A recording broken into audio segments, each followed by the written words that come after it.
Bueno, nos vamos a ir ubicando para hablar de oficios de cine. Adelante, Constanza por acá. Bienvenidos. A ver, hay un micrófono por acá, se lo adueñan. Si hay otro micro por ahí que podamos traer, ahí va, les hablamos así, se interrumpen un poco, esto va a ser un diálogo, vamos a conversar y los voy a ir presentando. La idea un poco ahora es conocer y hablar de 3 oficios del cine. Constanza Giordano es directora de arte, Mauricio Mena es operador de cámara y Alejandro Noya es grip o key grip. Ya nos va a estar contando un poco la diferencia entre esas cosas. ¿Cómo elegir? ¿Cómo llegaron a este oficio? Algunos de ellos, algunos de ustedes van a terminar, puedo vaticinar, en oficios que no sean tan obvios cuando recién arrancaron la carrera. Así que vamos a hablar un poco con ellos de en qué consisten, cuál es el proceso, cómo llegaron, un poquito de todo eso. Creo que está bueno empezar por Constanza. Me imagino que están un poco nerviosos, pero vamos a... Intimidan un poco toda esta gente. Bienvenido. No estamos acostumbrados. No, claro, eso me decías vos. No estamos acostumbrados a estar delante de la cámara, por decirlo de alguna manera. Bueno, Constanza es directora de arte, es una reconocida directora de arte en Uruguay, con 24 años de experiencia en la industria audiovisual. Comenzó su camino asistiendo a su padre, que también era director de arte, José Pedro Giordano, quien fue su maestro. Y participó en muchos proyectos de cine y televisión, incluyendo la película Asfixiados, la serie de Amazon de Juntados y Porno para principiantes de Carlos Amelio, como El Mar, y también contribuyó en el arte de videoclips de bandas y músicos reconocidos y en publicidad, que también es un lugar donde muchos de ustedes van a trabajar seguramente. Trabajó para marcas como Toyota, McDonald's, TNT, Coca-Cola, HBO, Huawei o Nivea, entre muchas otras. Me parece que lo primero que hay que hacer es contar en qué consiste la dirección de arte, que siempre me llamó un poco la atención, porque nombrar algo como arte, normalmente decimos, este es el equipo de arte. Nombrar algo como arte es un montón, pero ya está como, ese es el oficio. ¿En qué consiste tu oficio? Bueno, el director de arte se encarga de diseñar y de crear una concepción visual de una película o una serie en este caso. Contribuye estrechamente con el director y el director de fotografía para establecer una visión estética de la película. Hablamos desde la paleta de colores, el estilo arquitectónico de las locaciones, los decorados, las escenografías, la decoración en general, digamos, y también hablamos de la creación de los personajes y sus mundos. Y cómo todo eso se amalgama, se funde, digamos, en una atmósfera coherente y en una narrativa coherente para la película o serie que estemos haciendo. Eso es un poco el concepto de lo que hace un director de arte. Sí, a veces uno puede decir, bueno, todo lo que está en el cuadro forma parte de tu oficio de arte, pero también hay una buena pregunta sobre los límites, o sea, ¿hasta dónde decidís vos algunas cosas y hasta dónde los va a decidir el director de fotografía? Claro, en realidad el rol del director de arte es un rol creativo, entonces desde la creación hay infinidad de cosas, ¿no? Sí es verdad que el director de arte trabaja más en lo creativo y el director de fotografía trabaja más en lo técnico. Por ejemplo, yo no soy que defino qué lentes usar o qué equipos usar, pero lo que hace el trabajo justamente es un trabajo en equipo, entonces ahí es donde se conjugan ambas cosas, digamos. Pero si te tuviera que decir qué es lo que no hago, bueno, no hago lo que es más técnico, digamos, en ese sentido, y sí lo creativo, que es interminable, ¿no? O sea, que eso es un poco lo que define un poco al rol. Conversando afuera, yo te preguntaba por los límites y me decías, en realidad eso depende mucho de la persona, hasta dónde se involucra, hasta dónde se mantiene al margen. Sí, eso es muy personal, también depende mucho de la trayectoria, de los años que uno tenga trabajando. Yo personalmente soy una persona que me involucro, digamos, de la A a la Z en el proyecto, o sea, me gusta meterme en absolutamente todo. Pero creo que eso es un poco personal, independientemente que el rol del director de arte tiene diferentes puntos que sí se tiene que ocupar, que es su tarea. Después es un poco cómo cada uno va haciendo su camino y qué es lo que considera que puede aportar. Eso, perdón que me meta, es lo Sí. que termina diferenciando también en parte a los directores de arte, a cada técnico, ¿no? Claro. Que ya no es tanto la definición en sí, sino cómo uno lo toma y lo encara. Claro, como uno Cómo se se involucra, involucra. digamos, en los proyectos, Claro. sí, seguro. Bueno, ya le escucharon la voz a Mauricio Mena. Ahora vamos a hablar del proceso de la dirección de arte, pero vamos a ir definiendo un poco los oficios, así conversamos entre los tres. Operador de cámara, que trabaja desde hace más de 10 años como operador de cámara, tanto en publicidad como en largos, cortos y en series, como El beso de la mujer araña, de la que tanto se ha hablado por estos días, y Ozzy el espía arrepentivo, Barra Brava, Cromañón, temas propios, la película uruguaya, Casi muerta, El presidente, Porno helado, Virus 32, puedo seguir, hay un montón de trabajos, y trabajaste con fotógrafos muy importantes, algunos desde el uruguayo Pedro Luque o Arauco Hernández hasta el mexicano Emanuel Lubezki, que para que se hagan una idea, trabaja con González Iñárritu o con Cuarón, por ejemplo. ¿Cómo definirías vos qué es ser operador de cámara? Bueno, el operador de cámara en sí no es un rol que empiece en la preproducción, generalmente ya es casi cuando va a comenzar el rodaje. Obviamente todos los que empezamos un proyecto sabemos lo que estamos haciendo, tenemos noción de lo que se va a contar, tiene que entender qué herramientas se tienen y obviamente un diálogo con el director y el fotógrafo previo a cuál es la intención y la búsqueda de lo que se va a contar, ¿no? Ya más en el rodaje, entendiendo las escenas, la locación, las herramientas, es como un facilitador, digamos, para el director y el foto, que lo que va a hacer es, tienen una idea, va a hacer esto, y el operador de cámara va a articular las herramientas, junto con grip, con arte, utilería, con luces, con cámara, entender de que va a haber grúa, va a haber un steady, va a haber cámara en mano, esos son configuraciones diferentes, son tiempos diferentes, y en cierta manera, previo a filmar, sería como un puente de alguien que facilita el armado para estar lo más pronto posible para armar. Después hay un diálogo constante con el director y el foto de si lo que uno está haciendo es lo que se quiere, lo que no, qué gustó, qué no, porque hay que entender, todos lo vamos a hacer de manera diferente, entonces uno tiene que tener la capacidad de que yo hago lo que a mí me gusta, pero a veces hay que entender que capaz que vos buscás otra cosa, entonces empezar a adaptar esas sutilezas, ¿no? Y obviamente, mientras se filma, bueno, ya hay un lugar con los actores, con el director, con todo, como para poder llevarlo a cabo, ¿no? Pero es súper amplio, ¿viste? Es como me resulta muy difícil definirlo más que operar la cámara, porque abarca nociones técnicas del equipo, entender cómo funcionan las áreas con los tiempos, entender del lenguaje, tener sensibilidad, poder tratar personalidades. No todos los fotógrafos son iguales, no todos los directores son iguales, no todos los actores son iguales, desde pararse en una marca a que hagan lo que quieran, ser un nexo de comunicación con el equipo para abajo. Eso, me parece que está bueno hablar del tema de las jerarquías en los rodajes, que a veces se habla y a veces no se tiene tan claro. ¿A quién respondés vos? ¿Y cómo es tu diálogo con el director de fotografía, por ejemplo? En cosas puntuales que ellos le puedan servir como ejemplos. Sí, por ejemplo, capaz que es esta escena, ¿no? Y vamos a empezar con un plano de ustedes dos y la cámara va acá. Entonces, la idea del operador de cámara es que el fotógrafo se olvide de esto va a suceder y empieza a concentrarse con luces, digamos. Ahora, la decisión de si yo acá pongo un tri-hat, un slider, un dolly en modo bajo, también va en uno en entendiendo, vos te parás, te vas, quedás, va a querer un pequeño movimiento, capaz que nadie dijo, pero yo me atajo, lo coloco. Entonces, cuando el director se va con los actores, el fotógrafo se va con las luces. Entonces, cuando vienen, ya está todo armado para afinar con los actores. Entonces, hasta ahí yo respondo al fotógrafo. En la decisión del lente podemos charlarlo, pero siempre uno va a responder al fotógrafo. Se generan situaciones en que el fotógrafo y el director capaz que no se entienden, y si el director dice, yo la quiero más arriba, la cámara es más arriba. Después, claro, uno políticamente correcto tiene que unirlos en ese diálogo para ver a qué se llega, digamos. Pero no hay... Lo que pasa es que es súper amplio, porque después uno trabaja con fotógrafos y directores que tienen confianza plena y uno hace lo que quiere y gusta y está bien y va.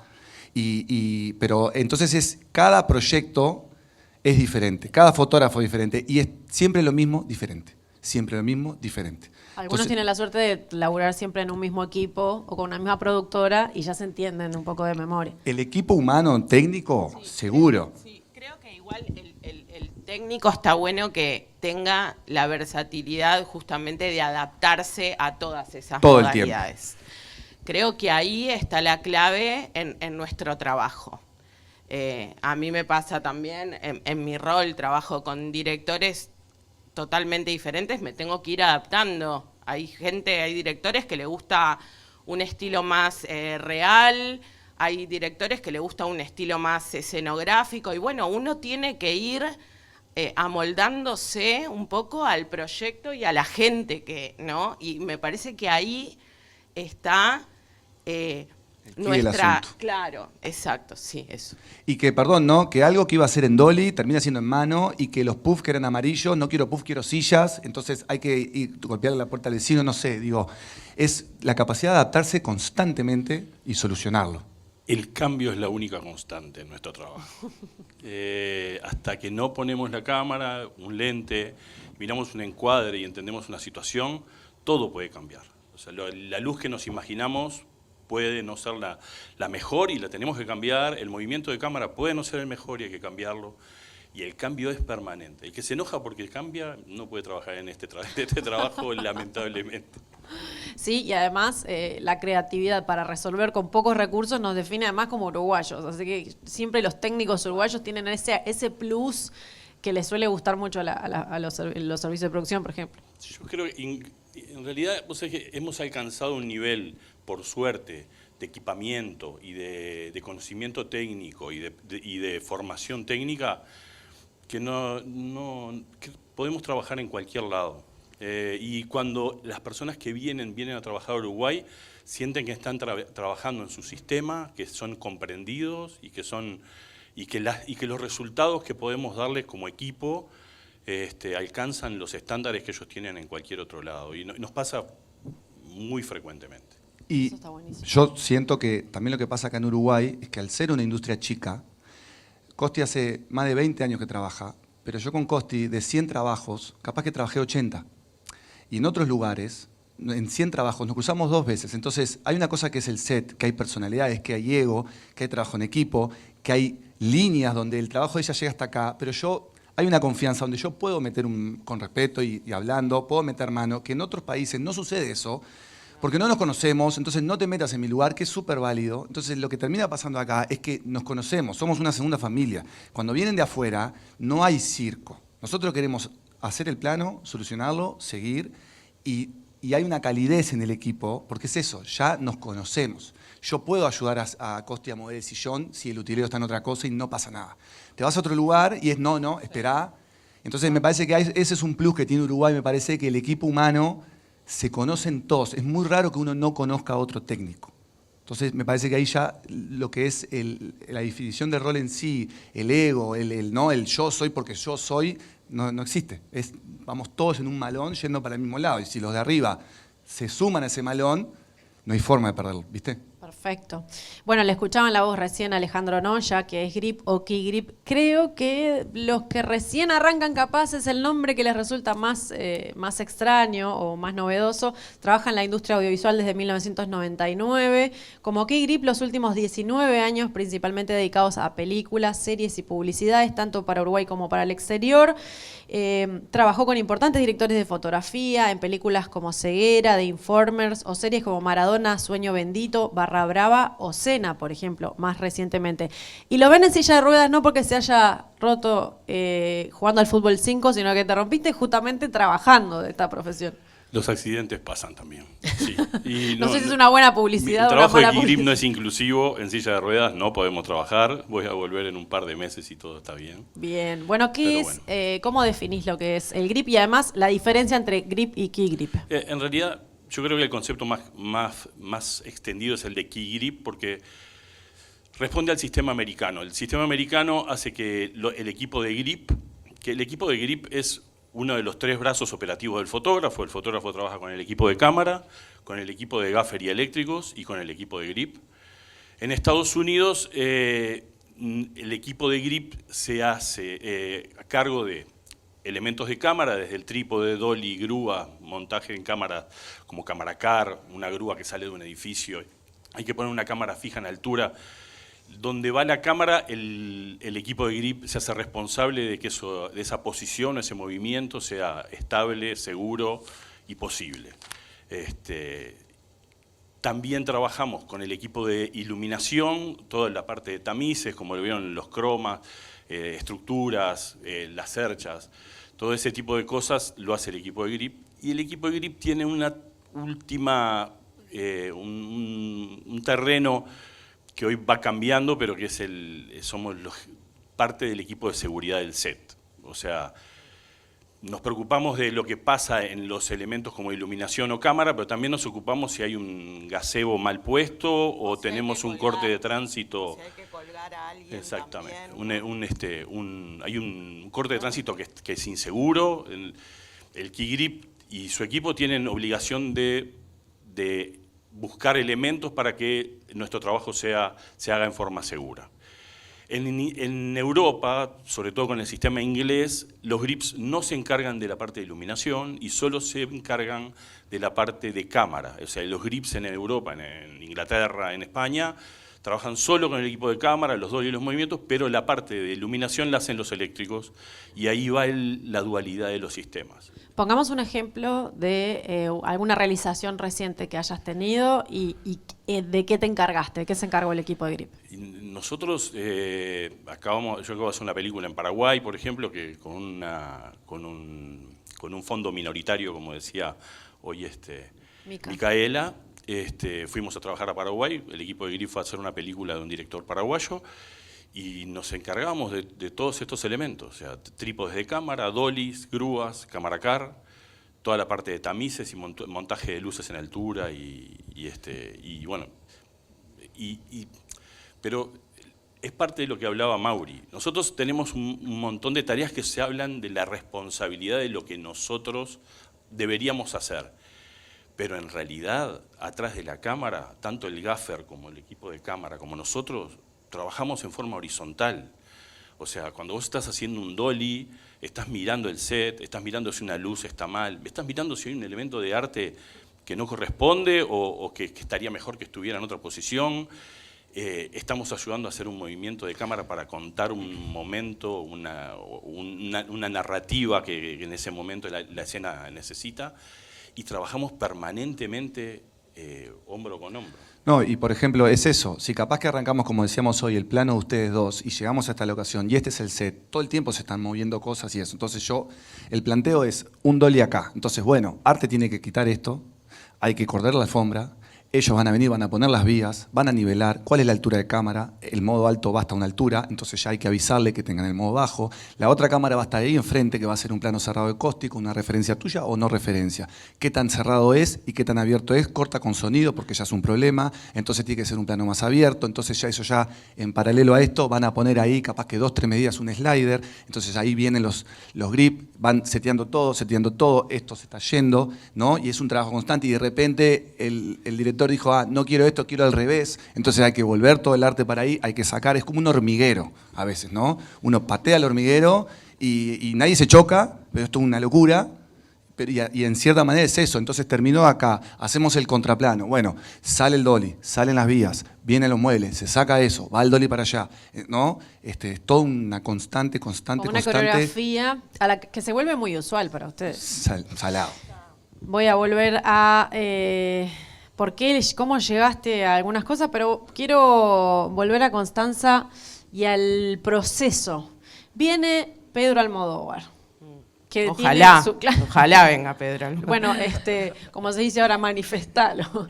Viene Pedro Almodóvar y te dice, quiero hacer esta película, tengo estos personajes, esta ambientación de época. ¿Cómo arrancás el proceso de dirección de arte y qué pasos lleva hasta el día del rodaje? Bien. Voy a hablar un poco no solo de dirección de arte, sino del equipo de arte, que es fundamental, porque el director de arte solo no podría hacer nada. ¿Cuántas personas más o menos? Depende absolutamente del proyecto. Hablamos mínimo de 5 o 6 personas, mínimo. Pero básicamente el proceso son 3 procesos. Uno es el proceso de preproducción, en donde pasan 2 cosas. Primero, evaluar si el proyecto amerita una investigación histórica o de época o lo que sea. Eso depende mucho de qué proyecto estemos hablando. Y también toda la parte creativa, de creación, de lo que contaba al inicio, ¿no? De cuál es el concepto del director, o sea, qué es lo que se encarga el director de arte. Entonces es toda la parte de preproducción, para el director de arte sobre todo, es más un trabajo creativo y en equipo, de ensamble con las demás áreas, y al mismo tiempo, en paralelo, va sucediendo que el resto del equipo de arte va produciendo todo lo que el director de arte y el equipo creativo pretende, quiere. Entonces, sería imposible trabajar solo porque si no, todo no sucede, ¿no? O sea, al mismo tiempo que estamos creando esto, el asistente de arte, el productor de arte está en la calle buscando, realizando, investigando, trayendo, llevando, cambiando de color, o sea, es infinidad de cosas que hacen en la calle. Entonces, eso es un poco el proceso, lo que sucede en la preproducción. Después viene la etapa de rodaje, varía mucho de qué locaciones estemos trabajando, hay locaciones que se preparan en preproducción, pero hay otras que no, por ejemplo, un hospital, un banco, locaciones que no se puede trabajar previamente, entonces se trabaja medio que in situ, o sea que vamos filmando y vamos armando. Entonces viene toda la etapa del rodaje, donde hay parte del equipo que se queda en set, digamos, el director de arte y parte del resto del equipo, y hay otra parte del equipo de arte que trabaja en calle, produciendo, levantando, armando y desarmando los sets, locaciones o decorados, no importa. Y después de eso viene la etapa de postproducción, de cierre, que ya no es una etapa creativa, es una etapa más logística, digamos, de producción, ¿no? De volver las locaciones a su estado natural. Quizás fuiste a una casa, la pintaste toda, la empapelaste, tenés que volvés los muebles volvés para que la señora pueda dormir en su cuarto, ¿viste? Pasan esas cosas. Y de cierre, nivel contable y no sé qué. Depende mucho de los proyectos, ¿no? Si es un proyecto nacional, el equipo en general es más acotado. Los roles se encargan de hacer más cosas, pero cuando hacemos un servicio de producción, que es algo para nosotros relativamente nuevo, digamos, de los últimos años, hay una persona para cada rol. Hay un director de arte, un producer designer, un ambientadores, primeros asistentes, segundos asistentes, terceros asistentes, runner, utileros, o sea, es mucho más marcado el rol. Cada persona se encarga de una cosa. No así cuando trabajamos en proyectos más chicos y bueno, tenemos que, y ahí está nuestra magia también, ¿no? Ahí es donde decía Mauri que nosotros hacemos un montón de cosas, el uruguayo está acostumbrado a eso. Eso se nota y cuando vienen de afuera lo recontravaloran, o sea, se nota eso, ¿viste? Es un poco eso, básicamente. Bien. Mauricio, ¿vos te acordás en qué momento? Porque muchos estudiantes arrancan por un lado, por otro, hay oficios, te voy a preguntar lo mismo a vos, ¿no? Ya de cómo elegiste ser grip, en qué momento. ¿Vos te acordás, Mauricio, en qué momento estabas en un rodaje y dijiste, quiero ser operador, esto me encanta, está buenísimo, es a esto que me quiero dedicar? ¿En qué rodaje puntual? ¿Haciendo qué? Hubo una serie hace muchos años, yo era Video Assist, yo empecé como eléctrico, en un momento transicioné a Video Assist por la vuelta de la vida, y fue una serie muy grande de 6 meses donde había un operador de Steadicam muy bueno, gran persona y gran profesional, Rafael Saade, y yo nunca había visto de cerca eso, y dije, yo quiero hacer eso, yo quiero tener un Sigue Steady. siendo, está vivo. Sí, sigue trabajando, está en San Pablo, o sea, y lo vi. ¿Qué hacías como Video Assist?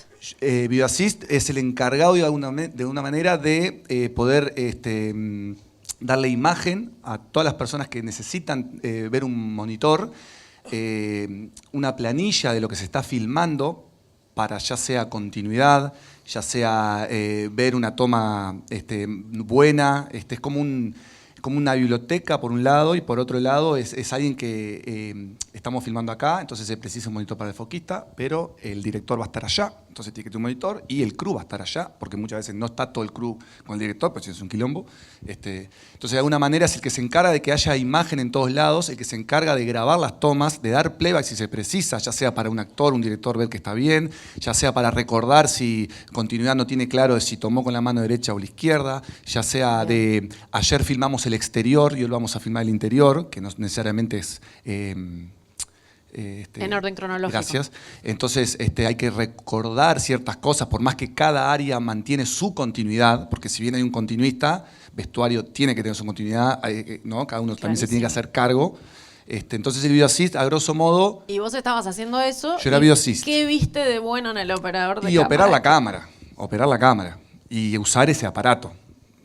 Fue algo que me gustó. Yo los vi muy entusiasmados a ellos usando. No, y me gustó eso. Entonces, inconscientemente y conscientemente uno lo busca, ¿no? Cuesta llegar porque cuesta ganarse ese lugar y que te den la oportunidad. Hay roles que es como el huevo y la gallina, porque si no haces una cosa no te llaman, pero si no la haces, si no te llaman no la haces. Entonces, ¿cómo genera uno esa oportunidad? ¿Cómo se generan esas oportunidades? Bueno, a veces con Trabajo sin duda, y actitud y buscarla, ¿viste? A veces la industria crece y se precisa gente, ¿no? La industria crece, se precisa gente y a veces obliga a dar oportunidades a personas y después queda en la cabeza de uno de que el día que precisamos un operador, porque vino una cámara y el fotógrafo estaba en uno y yo era foquista y dije, yo opero, entonces en vez de traer un operador, que tampoco había mucho, traemos un foquista, yo opero, entonces estuvo todo bien, entonces la próxima vez que viene una cámara yo ya voy de operador, el segundo sube de foquista y el productor que terminó el proyecto, a las 2 semanas tira otro proyecto y mágicamente dicen, se precisa un operador y Mauri. Estuvo de operador, todo bien, llamo a Mauri. Para eso tenés que haber, como decía María Elena en el video, para eso tenés que haber agarrado lo que te ofrezcan en el momento que te ofrezcan. Claro, sin duda, es verdad que a veces... vos, aunque no quieras, en ese momento digas... Aunque no quieras, lo que pasa es que también aunque vos no lo quieras, uno lo tiene que hacer con seriedad, con profesionalismo, digo, se nota una eso. Inversión además. Y sí, y después... Sí. Perdón, ¿no? No, yo creo que... Hace un tiempo a esta parte hay una ola nueva de gente, a nosotros nos pasa, o sea, nosotros somos de la vieja escuela y nos pasa de que incluso colegas míos o asistentes, hay una ola nueva de gente porque el mercado ha traído demasiados servicios de producción, entonces yo creo que esa puerta ya se abrió. Cambió la escala en nuestro país del trabajo, eso se nota, pero sin ninguna duda, no importa cuál sea el rol, lo más importante primero es la responsabilidad y después son las ganas. Las ganas, o sea, a mí me ha pasado como directora de arte de convocar a gente y a mí no me importa si sabe o no sabe. A mí lo que me importa es que tenga ganas de trabajar. Muy bueno. Y eso es fundamental, porque de ahí parte todo. Aprender puedes aprender. De ahí parte todo. Yo trabajo hace 24 años y sigo aprendiendo. Esto no tiene un fin. Seguimos aprendiendo de nuestros colegas, seguimos aprendiendo de personas que vienen a nuestro país y nos enseñan cosas diferentes. Cada proyecto es un desafío, es diferente. Entonces, para mí, ¿qué es lo que yo busco y me parece súper valorable? Es eso. Si nos encontramos, nos enfrentamos ante una persona que no tiene ganas o que es reacio ante determinadas cosas, bueno, ahí, viste, es más complejo, pero me parece que yo creo que es un hay poco un el tema punto. generacional de luchar para encontrar esas ganas o de, no sé, a veces escucho a la vieja escuela diciendo los jóvenes más jovencitos se desestimulan muy rápido, pierden las ganas, no tienen paciencia. De esto me habrás hablado vos, Mauricio. Y sí, porque también es eso, es como que uno quiere llegar y en verdad tiene que entender de que hay un proceso que es necesario filmar con diferentes fotógrafos, diferentes directores, que es necesario filmar de día, sin viento, con lluvia, de noche, en barro. 16, 18 horas. No, claro, y de realmente nunca perder los estribos y generar experiencia en roles que después cuando subís, tenés experiencia ¿qué es eso? Solidificarse y entender de que hay un tiempo que uno no lo controla. Lo controla el medio, la industria, crece, se abren puertas, pero después es como, hay que trabajarlo, se llega, pero hay que trabajarlo. Alejandro, ¿vos te acordás en qué momento también, en qué rodaje, en qué momento dijiste, yo quiero ser grip, quiero dedicarme a esto? Bueno, Soy en bueno, realidad, porque también hay que encontrar en lo que uno es bueno. No sé si adivinarían qué hacía antes yo de hacer grip. Yo era productor, yo era jefe de producción de una de las productoras más grandes que había en Uruguay en ese momento. Y un día, la producción nos lleva muchas horas del día, muchos días a la semana, muchas semanas al año, y bueno, al borde de un divorcio, decidí buscar un área técnica que me gustara. Yo era un productor técnico y la parte de grip y de cámara siempre me gustó mucho. En aquel momento no había muchos grips, estaba solo José Luis García. El Gallego era el único equipo de grip que había en Uruguay. Y cuando vine a golpear la puerta de Ernesto a decir, mira, tengo que dejar de producir, quiero ser técnico, me preguntó qué era lo que más me gustaba y me gustaba más grip. Me gustaban los fierros, me gustaba el armado, la búsqueda, o hacer un camaracar, poner una cámara en un auto y salir a filmar. Y en ese momento tomé la decisión de cambiar. Vine a Musitelli, empezamos con mi colega Gabriel de Carlo a operar las grúas y a operar los cabezales remotos que había en ese momento, y Vision Miami había empezado en ese momento, así que estaban todos en Vision Miami y empecé a trabajar de aquí grip. ¿Y te acordás de un gran momento, de un momento que dijiste, qué suerte que elegí esto en una buena producción? Bueno, o sea, un ejemplo puntual que les pongas. La primera película que me tocó hacer en ese mismo año fue Paisito, que fue con Micaela Solé como productora, una coproducción con España, un guión que fue muy lindo de hacer. Después proyectos, lo que pasa, tenemos muchísimos proyectos encima que nos roban el corazón o que nos desafiaron técnicamente, no solo o sea, con Constanza. Hicimos Toyota Agua, que es un comercial que se filmó todo abajo del agua, una casa abajo del agua, con gente haciendo apnea, con todos nosotros aprendiendo a bucear y buceando, con luces submarinas, cámara de cine fílmico abajo del agua. Que fue un desafío. Cuando llegó un guión ese a Uruguay, dijeron, ¿podemos filmar esto en Uruguay? La primera respuesta fue no, ni en pedo, pero déjame ver, dame 2 semanas para ver cómo podemos hacer esto. Y terminamos filmando un comercial que se llama Toyota Agua, que lo hizo Salado hace muchos años, y filmamos abajo del agua una casa en Uruguay. O sea, como eso aparecen todo el tiempo desafíos. Vino Sena y dijeron en el aeropuerto, 80 metros de calle por 16 metros, tiene que ser todo tela negra, porque va a llover, es Mónaco, y ahí tiene que llover, y vamos a filmar con sol, entonces hay que tapar todo el aeropuerto viejo. Y son miles de metros de techo, o sea, todo móvil. Y sí, fue armar un estudio, básicamente. Yo estuve en ese proyecto también en arte. Por eso me parece que cada proyecto es un desafío. Sin duda, Sena para nosotros fue uno de los proyectos más grandes que hicimos, un desafío absoluto. En el aeropuerto viejo, por ejemplo, yo tuve que asfaltar la calle, tuve que hacer 9 árboles de 12 metros de altura, recreando Mónaco, y tuve que transformar esa locación en Mónaco del 86, donde Ayrton Senna ganó una carrera para una escena, ¿no? O sea, estamos hablando Salió segundo. Sí, trabajamos 2 meses en el aeropuerto viejo, el equipo de arte, hicimos talleres ahí adentro, todo, para recrear solamente una escena de Mónaco. Así que a veces pueden quedar o no en el corte final de la película. Sí, si no queda te matás. Pasa igual. Claro, por eso pasa con los actores, pasa con los técnicos. Total. Sí. Bien, y Constanza, ¿vos te acordás de algún momento clave en tu carrera? ¿De algo que te haya gustado mucho hacer? No. Un momento clave, no. Peor, tenemos los dos. No, yo arranqué mi carrera trabajando con mi papá, que era un director de arte muy tenaz. con 16 años. Yo fui jefe de producción del papá de él. Y pasé un año prácticamente barriendo sets. Por eso digo que es importante querer, ¿no? Porque mi papá me ponía a barrer el set y me decía, mirá todo cómo es, cómo se hace, así vas a aprender. Y fue así, empecé de abajo, de cero.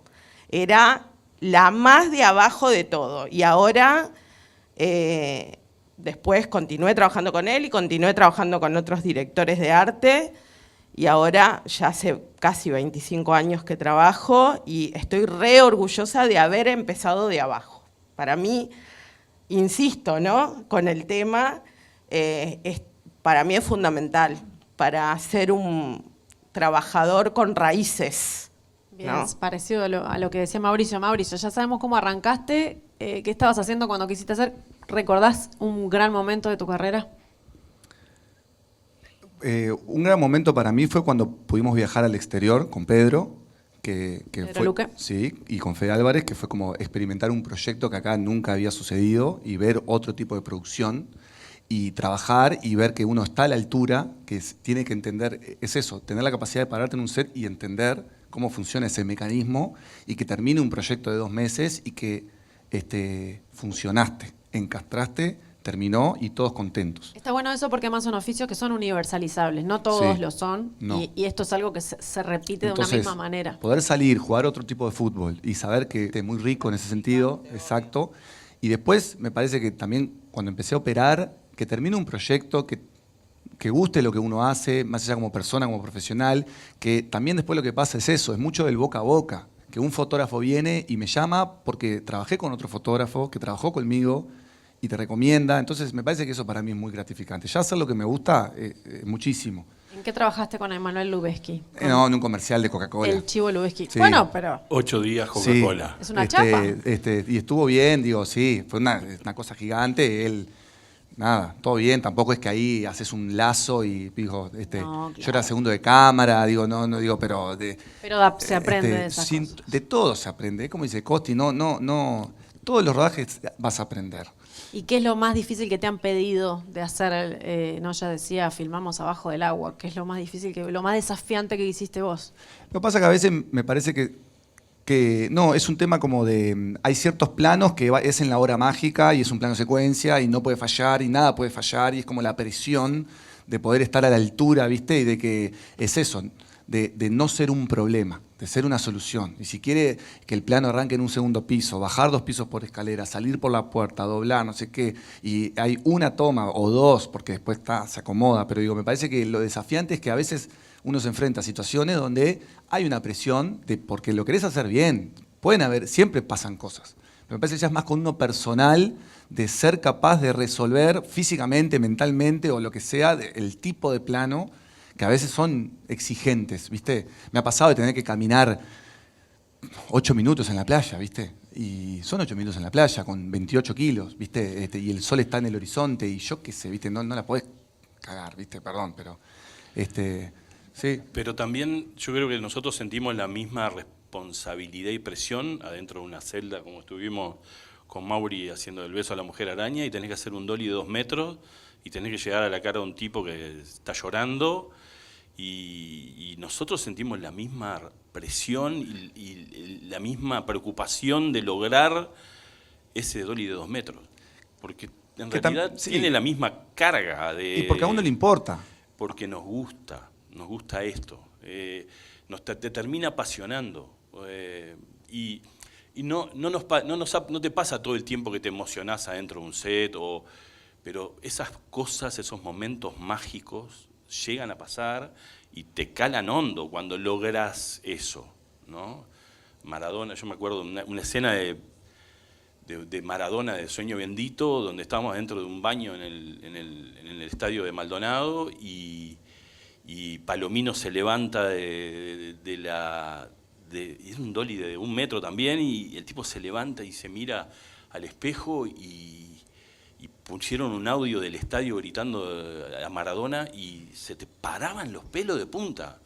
Y yo decía, si esto nosotros atrás de la cámara, en una ficción que sabemos que todo esto es mentira, nos está pasando esto. Si esto pasa para el otro lado de la cámara, tiene que estallar. Y está bueno llegar también a esos momentos, que son pocos, pero que son muy ricos. No, y como decía Costi, querer, porque también es eso, son muchas horas afuera de tu casa, en condiciones a veces extremas, con el cansancio, con gente mala onda a veces, gente más buena onda, o sea que si no te gusta, si uno no logra pasar esa barrera, y no servís en la mejor, porque a veces es durísimo, ¿viste? Al final es hermoso. Pero a veces... Yo les quería preguntar sobre eso antes de pasar a preguntas. Vayan pensando si tienen preguntas para hacer, porque vamos a terminar con ustedes. Pero les quería preguntar sobre la cantidad de horas, porque este oficio tiene esta particularidad de la cantidad de horas en un mismo día. ¿Cómo manejan cada uno de ustedes estrategias para nivelar la energía de los días de la preproducción, pero sobre todo en los días de rodaje? Bueno, ahí también hay una diferencia entre la gente que tiene preproducción y los técnicos de set. Porque el rodaje puede durar 12, 13, 14 horas, pero por ejemplo en mi caso el equipo de arte si tiene que armar previamente, a veces trabajamos 18. Entonces, o más. O sea, yo... Tenés que desarmar. Sí, yo estuve en rodajes de 34 horas, por ejemplo. Por supuesto, no se asusten, no es lo que sucede habitualmente, pero quiero decir, pasa de todo. Generalmente los rodajes son de 12 horas, con un armado y un desarme. Eso es como lo habitual. Pero si estás filmando con un perro y el perro no quiere hacer lo que tiene que hacer, tenés que seguir filmando hasta tener la toma del perro. Entonces, podés estar 3 horas más, ¿no? Pasa eso un poco. Mauricio, ¿cómo manejas eso, el peso de la cámara? Decías 28 kilos y la cantidad de horas en un rodaje. La cantidad de horas es como dice Costi, a veces excede el control de uno ya va mentalmente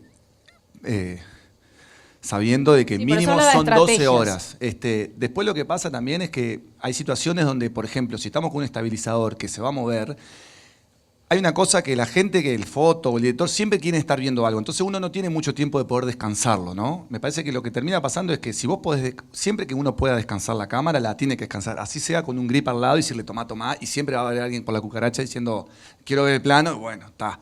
Pero siempre intentar, es eso, la de no correr, si puedes caminar, no caminar, si puedes estar parado, si te puedes sentar, sentate, porque a veces todos podemos, y cuando querés ver te viene el mazazo. He escuchado directores de fotografía de no me siento. Porque está mal visto que el director de fotografía se siente en un rodaje, así que yo no me siento. Y volver a la casa destruido. Y bueno, y sí, digo, no es que esté mal o no, qué sé yo. Es como cada contexto es diferente. Yo dentro de lo personal, siempre que puedo descansar, voy a intentar descansar. Porque además, si estás haciendo cámara en mano todo el día, y o sea, si la escena es toda cámara en mano, todo ese día es cámara en mano, si no descansás, no te salen mejor las siguientes tomas. Todo empieza a temblar, no, todo, sin duda. O sea, y necesitas el descanso para poder estar fresco para cuando realmente la toma. Y también pasa a veces que el fotógrafo me pide ver algo, hago así, lo miro y está en Narnia. Entonces también el tema de, bueno, pará, ¿viste? Como uno quiere dar lo que piden, pero también a veces no está ¿viste? Es como... Pero es difícil, sí, pero uno se acostumbra, ¿viste? Se acostumbra. Total, son los gajes de este oficio, que son más horas del común, de lo que trabaja la gente. Lo que pasa es que después hay días en los que no trabajan, es como un equilibrio ahí. Alejandro, ¿cómo le manejas vos? Con el cambio también, nosotros venimos de una época, cuando nosotros empezamos el negocio era de publicidad, entonces trabajabas 4 o 5 días, 3 días, 2 días y tenías una semana en tu casa. Al cambiar todo el negocio hacia los contenidos de largo aliento, como las películas o como las series, ahora son 8 semanas. 8 semanas de 5 días, de 12 horas. Los deterioros son mayores, los cansancios son mayores, las familias sufren más, los divorcios son más también. Tenemos consejos maritales. Bueno, pero nada. Cuando no estás nunca, llega un momento que... Está buena la diferencia entre el nuevo modelo, las series, viniendo a firmar a Uruguay. La serie es algo que fracciona de una manera distinta a los rodajes. Y la serie en general es muy difícil que haya, a no ser un caso como el que decía Costi, de un perro, cosas puntuales, son 12 horas, 11, 13. Son pocos los proyectos que realmente se fueron a 15. Hay un momento que el crew también se para un poco... Porque no es, las publicidades, es eso, fui por 12, volví con 22.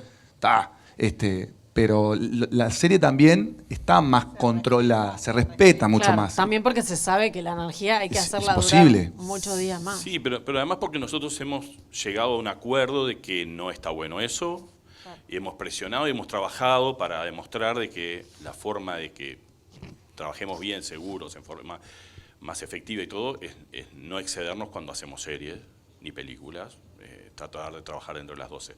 12 Bien. horas significan 14 a tu casa, o sea, llegás a dormir, le das un beso a los nenes y te acostás, no hay vida ahí, y eso nada, Requiere pasión por eso. requiere pasión. Bueno, a ver, preguntas que tengan para hacerle a la directora de fotografía, operador de cámara, a Grip. A ver, les alcanzan los micrófonos. ¿Está apagado esto? Hola, mira, yo quería preguntarle a ella, primero, cuando va a ser vestuarista y eso, por ejemplo, que ella ha hecho en videoclips y esas cosas que más me interesan, musicales y eso.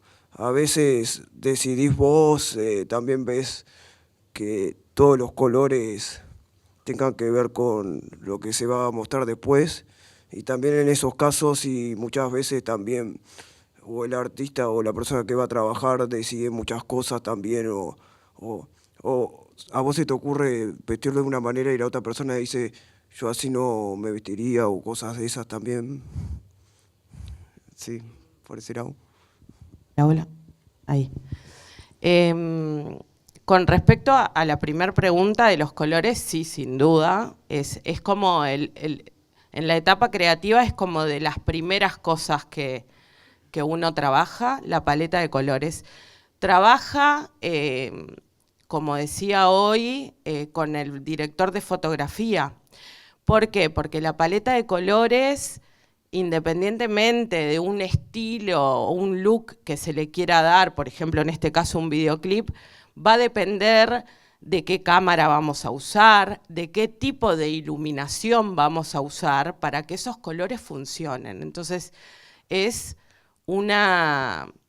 o sea, todo tiene que ensamblarse, ¿no? Entonces, con respecto a esa pregunta, sí, el director de arte hace una propuesta de una paleta de colores y de ahí parte. A veces el director de foto te dice, no, eso no me gusta, vamos a trabajar más con los colores fríos o los colores cálidos, por esto, por esto, por esto.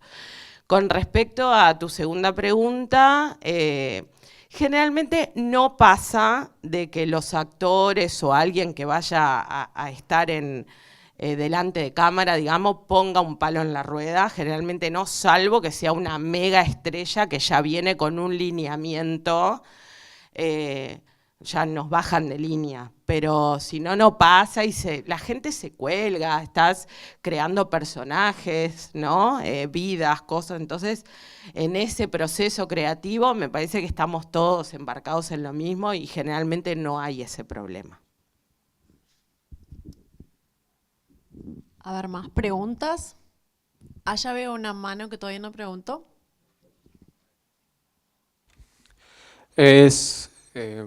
¿Cuál sería la diferencia entre Grip, Key Grip y Best Boy Grip? Creo que no sé si lo mencionaste ya, yo salí un segundo.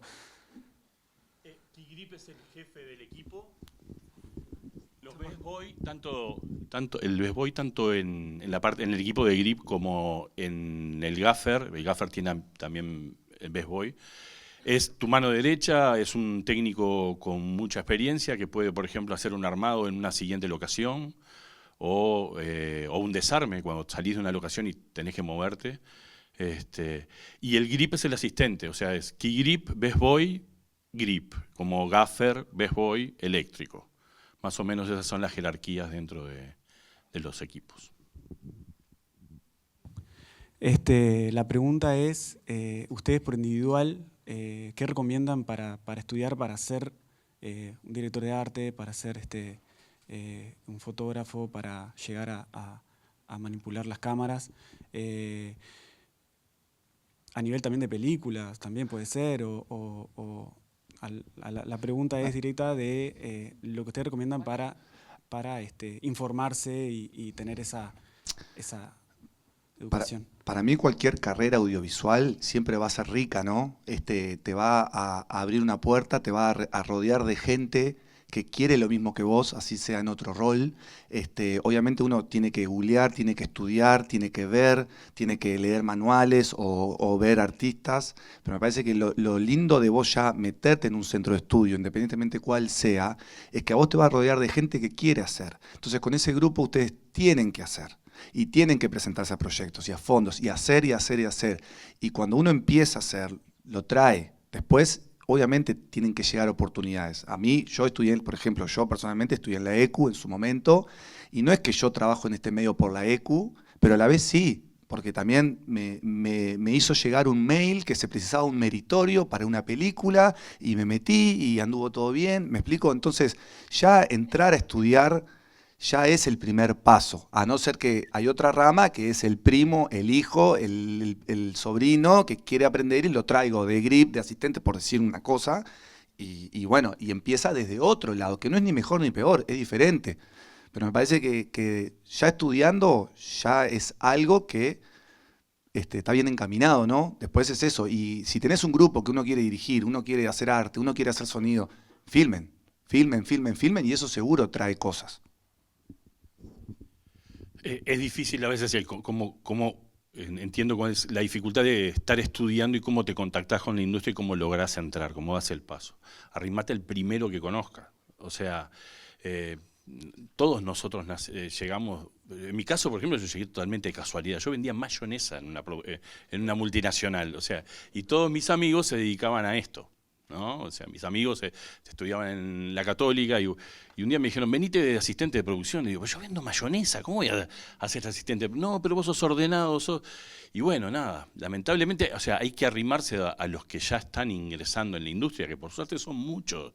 Hay muchos estudiantes y mucha gente joven que con esta explosión de las series y el aumento de los equipos técnicos han logrado ir incorporándose.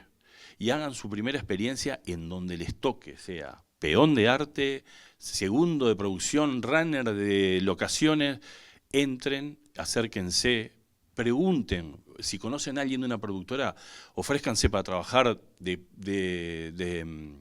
¿cómo se llama? De meritorio en un cortometraje o en un largo. Se abre la puerta, aparecen las oportunidades, hacen los contactos y van creciendo. No en todas las áreas nuestras hay formación técnica, la verdad. O sea, si me dicen dónde estudiás grip en Uruguay, y es difícil, creo que hay algo en la UTU, en el LATU. La verdad que la mayoría de nosotros lo hicimos en forma autodidacta, aprendiendo de gente que ya hacía el rubro, y eso también es algo que se da en mucha parte del mundo. O sea, en Estados Unidos no hay muchos workshops de grip, porque son guetos, ¿no? De donde los papás les enseñan a los hijos y al vecino y al yerno, y vas a encontrar equipos de grip que son los García de Los Ángeles, porque son todos un clan. Es difícil formar. Yo he dado workshops acá y he dado workshops en el exterior sobre trabajo de grip, hemos trabajado, pero no siempre están las oportunidades porque, nada, parece que como que no hay un público objetivo. Las escuelas de cine y todo tratan de formar directores de fotografía y directores, y los otros cargos técnicos los dejan en manos de nosotros, digamos.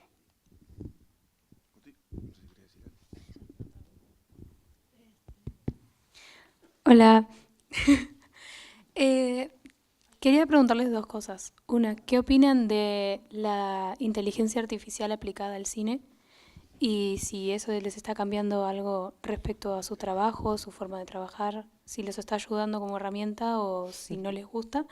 Y la otra es, ¿cuál es un director o directora, ya sea de fotografía o, no sé, lo que sea, que les guste, que les gustaría trabajar? Inteligencia artificial, qué miedo. ¡Qué miedo!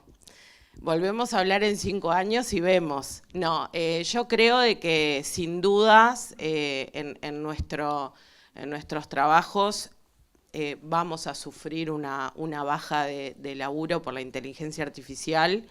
Ya hay comerciales que se hacen íntegros con inteligencia artificial y se ven y no te das cuenta que es inteligencia artificial.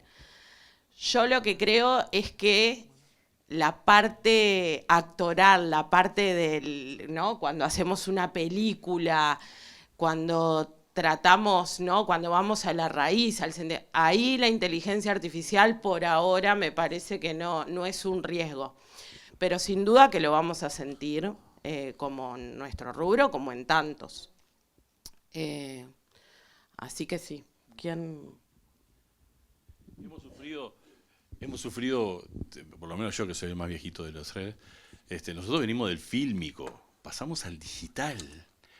Hubieron saltos tecnológicos en cámaras, en lentes, en sensores, en iluminación. Hoy estamos iluminando con LED, cuando hace 15 años iluminábamos con HMI, tungsteno y algunos fluorescentes. Nos tendremos que adaptar, como nos adaptamos hasta ahora. Miren, el salto tecnológico del fílmico al digital fue bestial.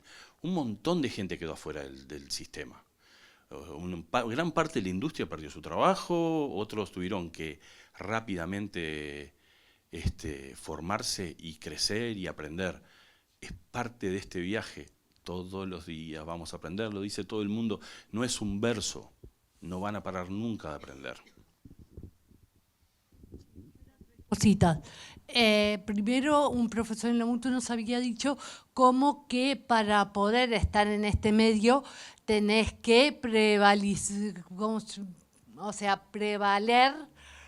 el trabajo audiovisual y no podés tener otro trabajo. O sea, trabajar en el medio audiovisual y no tener otro trabajo, y bueno, lo que ganás lo ahorrás y después te puede salir otro rodaje y eso, en contraponencia a lo que decían Amores Pendientes, que acá en Uruguay es casi imposible eso. No sé qué piensan ustedes con respecto a eso, de que es casi imposible, que tenés que tener un trabajo extra, porque si no, solo el medio audiovisual no vivís. Y después otra cosita, estoy sacando una peli adelante de otro país, y por ejemplo, hablando de la inteligencia artificial, ¿no? Lo potente que puede ser y el miedo que da. Descubrí, no sé cuántos minutos me puede dar, pero yo hago teorías y prácticas del lenguaje audiovisual adaptado y le voy a hacer audiodescripción a película. Descubrí, por ejemplo, una página que yo hago la audiodescripción y me cambia el tono a otro país. Y yo quedé, ¿qué? Sí, lo hace. Y no tengo que tercerizar el trabajo. Cuando uno empieza, obviamente, el problema de la industria es que uno tiene que estar disponible, ¿no? Hay como una ola que uno tiene que soportar y ser capaz de aguantarla y de pasarla, que es eso. Cuando no te conocen, el trabajo que les llega a uno no es tan fluido y bueno, ahí ya es muy personal si uno puede tener ayuda, si tiene un trabajo que se puede escapar. Hay gente que se tomó licencia, 2 semanas de licencia para entrar en un proyecto y a partir de ahí conoció un grupo que le dio más oportunidades. Entrar es difícil, a veces es injusto, por un tema económico, pero me parece que a todos nos ha pasado de que bueno, uno tiene que buscar las herramientas de, sí, no soltar una piola y poder agarrar la otra para soltar, pero no hay como un camino. Yo, por ejemplo, cuando entré, en ese momento todavía vivía con mis padres, trabajaba, pero no tenía que pagarme un alquiler. Entonces eso a mí me facilitó cosas. A otras personas seguramente fue más difícil. Y después de la inteligencia artificial, yo creo que es una herramienta que está buenísima, que se va a usar, pero que tampoco va a hacer lo que nosotros a veces hacemos. Entonces no siento que sea un miedo. Seguramente sea un facilitador para ciertas cosas, pero hay una cosa que no va a ser igual, va a ser diferente. En mi caso personal, que trabajo desde los 16 años, vivo sola desde los 17 y me mantengo con este trabajo. No trabajé jamás en otra cosa y siempre pude mantenerme y darme los gustos dentro de lo que pude, o sea, que es muy relativo. La mayoría de las veces en nuestro medio somos bastante, digamos, tenemos un buen sueldo, o sea, dentro del parámetro uruguayo, digamos, de lo que gana la gente. O sea, de que me parece que en eso es entrar y después que entras es una calecita, ¿no? O sea, es una calecita, empezás a filmar, cobrás a los 3 meses, 2 meses. Ahora, todo eso se empezó a regularizar mucho más en los últimos años. Antes era un poco, bueno, que uno quedaba medio ahí, bueno, ¿cuándo voy a cobrar? Ahora ya no, hay un orden, o sea, está bueno. Igual hay que ser educado, ¿no? Sí. Porque a veces entra y uno tiene que saber que no entra después. Exacto. Es anual, por ejemplo, para mí es anual, no es mensual. Llega un punto donde... Sí. Perdón, ¿no? No. Que para mí hay que ser educado también con el dinero y con este trabajo, porque más que la industria crece y hay más trabajo, para mí hace años, que yo también, desde que entré, vivo de esto y no me privo de nada dentro de todo, es anual mi presupuesto. Yo no es que enero es la zafra, porque el enero que viene no trabajo en todo enero y en julio metí 20 días.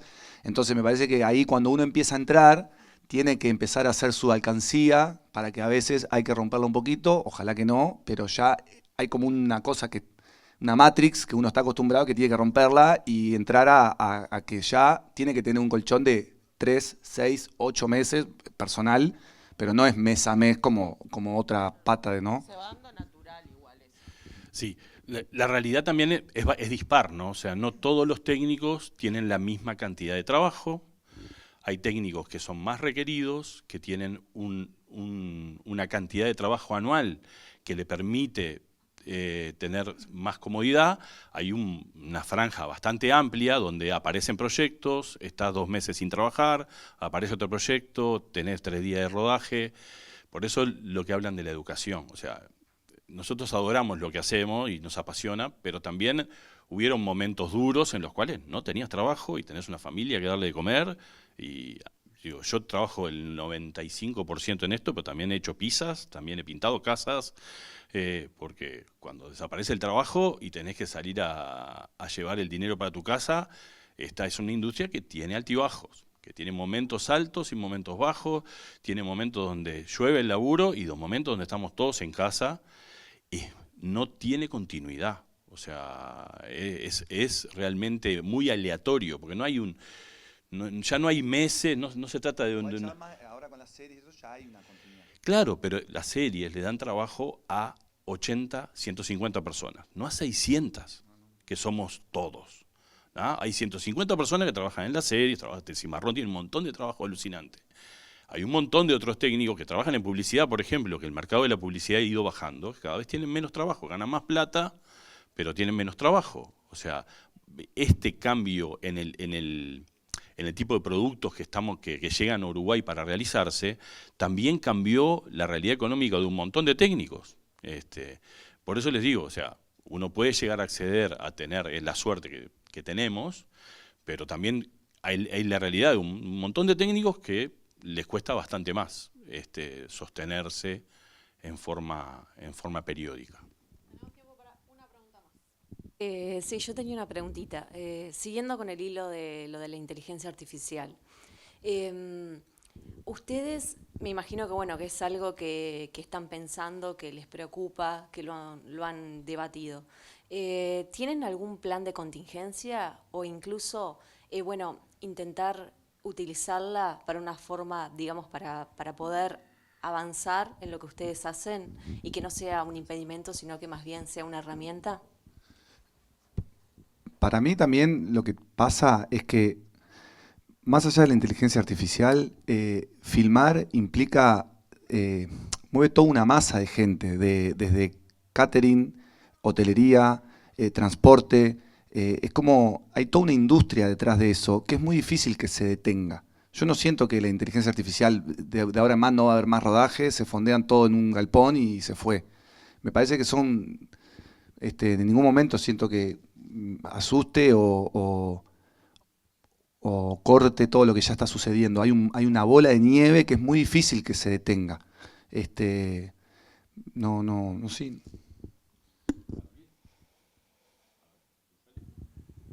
Hola, para mí realmente en mi área es una gran incógnita. No encuentro un plan para ganarle a la inteligencia artificial. Yo creo que hay cosas que van a suceder más allá de lo que querramos o podamos hacer,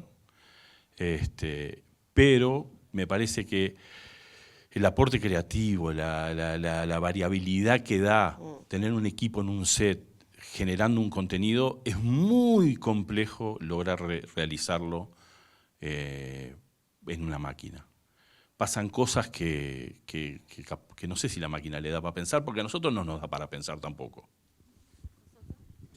No, yo creo que en cuanto a tu pregunta, aún estamos en un proceso de evaluación de eso, ¿no? Me pasa de que nos subimos siempre a una camioneta en un scouting y todos los técnicos hablamos de inteligencia artificial y qué vamos a hacer dentro de... O sea, me parece que es lo que decía, yo siento de que sí va a haber una baja de determinadas cosas, porque bueno, pero era lo que decía un poco Ale hace un ratito, ¿no? Tenemos que ir adaptándonos, no va a desaparecer en nuestros roles, digamos. Simplemente creo que va a haber una adaptación de eso y estamos en ese proceso. Todavía no tenemos muy claro qué es lo que va a pasar.